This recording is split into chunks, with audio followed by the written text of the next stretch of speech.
আপনি যে সমস্যাগুলোতে দীর্ঘদিন ভুগেছিলেন, জি, কেমন? জি। সো অপারেশন তো হয়ে গেল এবং ফাইনালি আমি আপনার নাকটা পরিষ্কারও করে দিলাম। আমরা তাহলে এই পাশটা একটু বন্ধ রাখি। ওকে।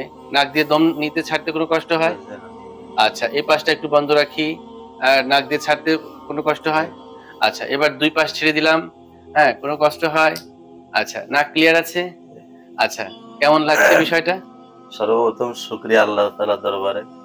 যে আল্লাহ তাআলা মানে মনে হচ্ছে যে একটু নতুন করে জন্ম নিলাম এইমাত্র। এরকম মনে হচ্ছে আমার কাছে।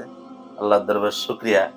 এরপরে হলো ওসিলা হলো আপনি। আল্লাহ তাআলা যেন আপনারে বাঁচায় রাখে মানুষরা এভাবে সেবা করতে দেয়। কারণ হচ্ছে যে আমি নামাজ পড়াই পাশাপাশি আবার ওয়াজ মাহফিল গুলোও করি। আমার এই যে সামনে রবিবার, সোমবার, মঙ্গলবার ৩ দিন মাহফিল।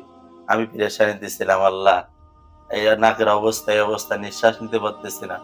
ইতিমধ্যে আজকে বলেছি যে দেখি আজকে কি হয়। ফলাফল জানার পরে এরপরে ডেট রাখবো কি রাখবো না।